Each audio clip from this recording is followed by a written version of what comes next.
And welcome. And this week we are going to cover that first modeling the way phase of the 5-phase leadership development program that we're working our way through. And throughout this model that we're going to be working with, I'm going to be integrating your leadership strengths as an ongoing personal development and professional development. So I want you to be mindful throughout this journey together of how your strengths play out within this leadership model, and we are going to be working on developing those during your coaching sessions. I want to share with you some of the things that we do know about great leaders, and when we do survey and research people that follow others, what makes somebody want to follow you? If you are a leader, people are ready to step up for you, regardless of tasks, responsibilities, titles, whatever that may be. So how is it that we get people to follow us? Because that is your sure sign that you are becoming a leader. And the first thing people are looking for is credibility. If you think about back to the leadership profile that you wrote about, the person that sticks out in your mind as a leader or a mentor, I believe you could track that back to the fact they have credibility with you. And that credibility can play through for different people in 4 areas. Credibility can shine through your honesty, through somebody looking forward, maybe someone that inspires to create new. They have a great vision. They're inspirational. They're motivating. They look for competency. You know, do they know what they're talking about? Do they follow through? Are they credible in that realm? In short, we know that leadership is characters. Leaders get things done with and through people. Bottom line, you cannot be a leader if you do not have a follower. Being a sole leader is not being a leader. That's just being a person out there. So to develop your leadership abilities, we have to develop a network of strength in relationship, the soft skills, and the soft skills, one of them being honesty. 90% of people that were surveyed want leaders that are honest. They want leaders that are going to tell them the truth.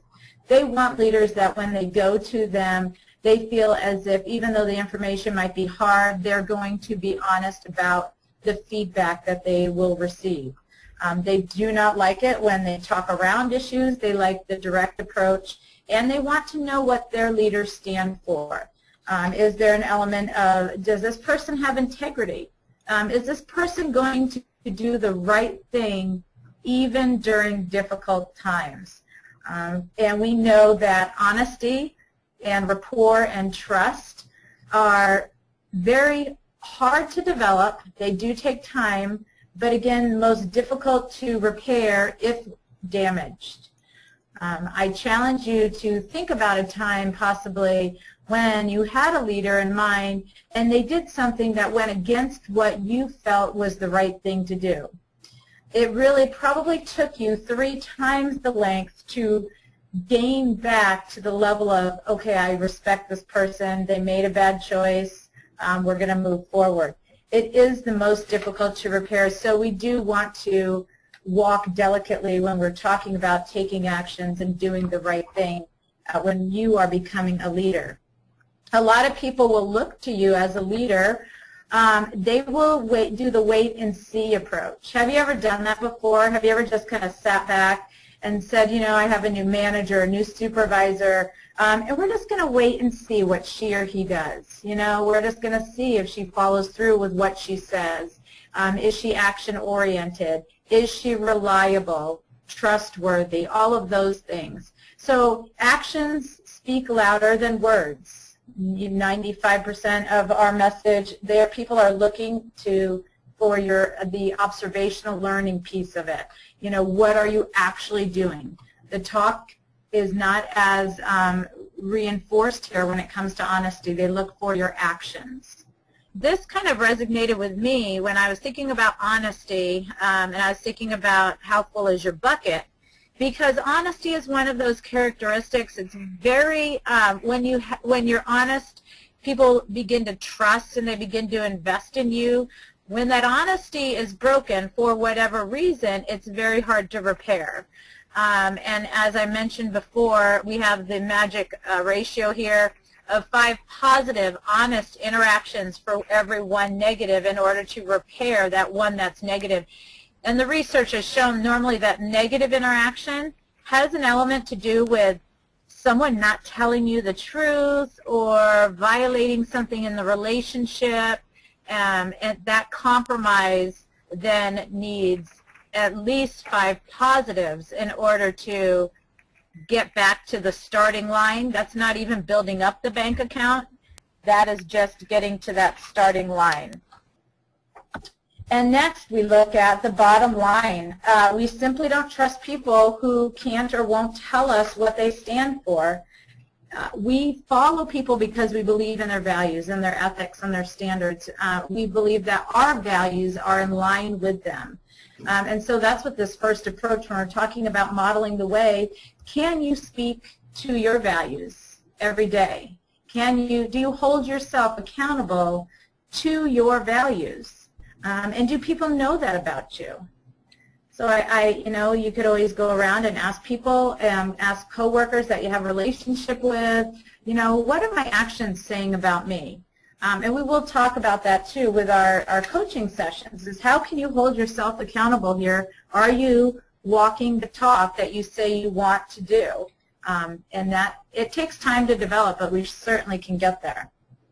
The second element that people are looking for in regards to credibility of leaders is if that person is forward-looking. For instance, if you're starting a leadership project, as you all are, and you are trying to get people on board for this leadership project, they're going to want to know, one, why should they do it? What do you stand for? So they're going to look for that honesty, values, and ethics, but they're also going to look at what are you projecting as being the outcome of this project? What are you foreseeing as being the future of this project? Once this project is completed, what does this mean? Are we going to be trying to move it into another level of development? Are we spreading this project? What is it that inspires me to want to be with you and make this happen? So 70% of our respondents want to be with leaders that are forward-looking. And this ability, it's not magical, but it is about imagination. I think Walt Disney is a prime example of an individual that had just amazing imagination. He never gave up on it. He made it a reality based off of his mission. If you have the opportunity to go out there and look up the mission statement Walt Disney had before he started Disneyland, I would like for you to do that. It's simple, it's direct, it is very imaginative, it's very forward-looking, and he never gave up on it, and I think that gave him credibility. Being forward-looking is setting a desired destination for the company, the community, for your task force, organization, department, family, revealing that summit to others that, we can do this together. We're going to chart our course, we're going to make things happen, you just stick with me and we will get there. Now you might get off track, and that's absolutely fine. Our forward-looking people do not fall backwards just because their course got derailed. They continue to move it forward, they just figure out new ways and set a new course. And again, forward-looking, it's not all of our strengths. I think some people that have futuristic and some people that are deliberative and have ideation, they have the ability, the more dominant ability to look at the world through this type of lens. And some of you, when you see those words, innovation, desire, drive, create change for the future, those are words that might, really stand strong for you. If you've ever gone through an organizational change, the leaders on the forefront of that organizational change hopefully were the ones that were inspiring the new future that they are trying to create. And I find that organizations that go through change or try to create something new oftentimes don't have the buy-in because they are not showing the people where they're driving to. They want to take a road trip, but they're not quite sure how to get there, but they want you to jump in, And that's the same thing with your leadership project, that you want to create that buy-in, and in order to do that, you really have to tell your people what you want to do, what you're inspired to do, what change you want to create as a result of this project, and those are those characteristics of being forward-looking. The third component of credibility comes from being inspiring. 69% of the respondents want leaders to be enthusiastic and energetic. An inspiring person who is positive and motivating is not a person that does not have substance behind them. An inspiring and motivating person connects with their people and figures out how to drive them forward and helps them to be the most successful that they can be, while also living a life that is inspiring to themselves and then to others as well. But their outlook is very much anchored with problem solving, being positive, and being optimistic in order to achieve goals. They are reality-based, but their outlook is always moving forward with great energy and passion. People follow you because they're motivated by you, right? I mean, you think about people you want to be like. Absolutely, that is the best thing, that's the most motivating factor. We do want to make sure that how you deliver that energy and that passion connects with your audience, because sometimes too much of a good thing is just that, right? It's just too much. So we do want to be cautious of this in this area. But I believe everybody, we can be enthusiastic and energetic. We're not trying to be a cheerleader or anything, but we've got energy and we're positive, and our outlook is motivating to those around us. Energetic, motivating people inspire others, and they have action, and the action is what inspires others to follow. Being inspiring speaks to people's basic needs for purpose. We live a life that is so stressful. You guys, look at all the demands. Look at all the technology stuff that you're working through right now. We have a lot of things going on. People that inspire us help us to stay focused on what's going right. And even though we know there's a lot of bumps in the road and a lot of detours and daily hassles, people that inspire us help us to keep going. And we want to be those people that inspire others as leaders in our company, our organization, on your college campus. We want to continue to look for the hope when there might be fear about the future. Optimism is key, and again, optimism is an outlook about obtaining goals. Optimism is the habitual, constructive outlook of how am I going to get from point A to point B. That's optimism. I can do it. That's optimism. And we know that if you expect the worst is what you will see. And so, again, leaders, we want to have that optimism. We don't want to constantly be talking about what's going wrong, because that's what our people will end up focusing on.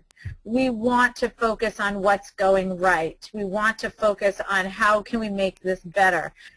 It is key. The research is out there, and the research is very adamant that this optimism, this thing we call optimism, and to be inspiring and motivating is key to becoming a great leader. The next area is about being competent. Developing that credibility is knowing some information about the field in which you are speaking to. They have a track record for the ability to get things done. Being competent is also developed by not being afraid to say, I was wrong, admitting mistakes, I do not know that, I will look into it, I'll get back to you. Being aware of the things that you don't know is as important as being aware of the things that you do know. And to assume that you know it all is not competent, it's that you are a know-it-all kind of person. It kind of overlaps with the honesty and competence and being, kind of these qualities. They don't stand alone. They do merge together and make a nice tie-dyed t-shirt, if you would. Competence ignites confidence in others. And it goes back to that honesty. It goes back to being inspiring, because if I know somebody's competent that I'm working with, that competency, I'm going to hold them, and they are going to motivate me to then also want to grow in my area of competence. My father was a man who led many organizations, and I was always very inspired by how smart he was, but also then how kind and how gracious he was at helping others to become competent and to become great leaders in their own lives. And lastly here, to become more confident, actively participate with your people. Competency is not that you have the answer. It is that you surround people with the strengths. You look for answers together. You have great partnerships. You have great networking. Again, competency and following a leader is not that it's a sole person. Being a great leader means that you are valuing the people that you surround yourself with. You are mastering the soft skill of working with your people, developing your people, increasing that confidence amongst your people and yourself, utilizing your strengths in all of those areas. That's where competency comes from, which then goes back to being inspiring and being able then to surround your people that are inspired to move things into the future, that then have the honesty to be able to give you feedback to help you grow as a leader. If you don't believe in the messenger, you won't believe the message. Being a college athlete, I had a variety of coaches in my life, and I believe coaches are leaders, not unlike parents, department heads, team leads, whatever that looks like. Well, I can guarantee that my performance with certain coaches well outperformed my performance with other coaches. And it was because, not because Karin changed, it was because who I was leading I had more belief in, I had more trust in. I believed what they said, and I believed that the outcome would be great. And that trust and that investment produced more for me as a follower with that leader than it did in other areas. Even though Karin didn't change, the leader changed and the message changed. And that's where I found to have the best results. And I'm sure you can think back to your leadership profile, the person that you identified and said, yeah, absolutely, that I would follow that person because of X, Y, and Z. And it would probably fall into these 4 areas that we just identified as to how to develop that credibility with your people. And I'm always on that personal mission to develop yourself. So always that first step of awareness is to, do you hold yourself credible? Do you see yourself as being honest? Do you see yourself as being inspiring and forward-looking? I want you guys to inspire yourself. I want you to feel like, you know what, absolutely. I know how to do the right thing, and I do it, and I'm proud of it. I want you to say, wow, I'm excited about the future. I can't wait to grow there and develop there. Because when you have that generating from within you, then you have that inspiration that people want that. They can't put their finger on it. You guys now know what it is. They can't pinpoint it, but you've got it. And that's what we want to continue to grow and develop as leaders. So our first practical model of modeling the way, we divide this into 2 areas. I briefly touched on it in the opening session. But finding our voice and setting the example is how we model the way. So finding your voice is a journey. With all of these stages, ladies and gentlemen, it's a journey. Life throws us curveballs. Our voice when we're 20 is different from our voice when we're 30, 40, what have you. So it's a continual journey of finding your voice and living with that voice and being proud of that voice. What is that voice saying? And do you believe in the voice? And do you believe in what it stands for? So the first way we find our voice is always clarifying your values and knowing what we stand for. Can you guys think of a time when maybe you struggled with your voice? Think of a time when you weren't quite sure what you stood for? Can you think about a time when you were really proud of your voice? When you stood for things that made you gleam, that made you just be so inspired to do more because of the voice? So look at those 2 examples in your mind and think about what was going on. You know, when you had a really strong voice that you were very proud of, what was going on for you? When you had a voice that was not, was a little weaker, was not as vibrant, what was going on? Who was around you? Why is it the voice changed? Part of living our voice is actually saying it out loud and not just in our heads, and that's sharing them with others. What do you stand for? I can guarantee that my boys know what I stand for, not only because I constantly am saying it, because when we say it, we hold ourselves accountable, and then people hold us accountable. So I do share it. I share the journey all the time. And again, it's okay if it changes. It's okay if our journey changes and our voice changes. Don't say then that my voice was wrong and now I'm changing it to be right. Your voice has changed based off of your experiences. And maybe I'm hoping this leadership project is going to change your voice. I'm hoping it's going to make it stronger and more clear, and your path to success more direct. We find that people that talk about their values and that live by a mission statement really are those individuals that are inspiring to others, but also in times of stress are those individuals that we go to, because we know that even though stress is there, they have some way of working through it a little faster and a little stronger than maybe somebody else does. And I really believe that this value set that we talk about and our mission statement that we're going to get to really affords you that. So I hope that video, I think it's inspiring because it does reflect to the fact that we do drift away from our values, and when we do that, our character is compromised, and our leadership in our personal lives and professional lives it's stressed as a result of that. And drifting away from those values and beliefs often result in broken marriages and broken homes and departments and organizations and teams. And, you know, and again, we don't often think about it until it's too late, you know, until divorce happens or until companies fall apart because people have not stood strong in the mission and the values that the company was founded on. So we do want to reflect on that journey that we are traveling, and how do we develop our voice and stay strong and true to our voice. Before you can do what you say, you must be sure that you mean what you say. So what are the values that you stand for? Do you sway very easily towards one side or another, or are you confident in how you walk within your shoes? So when we are looking at our values, as I said, we walk into the next phase of what do we do with them? You know, how do we know if we're living a life and we're walking a journey with them? So we are going to be looking at developing our mission statement.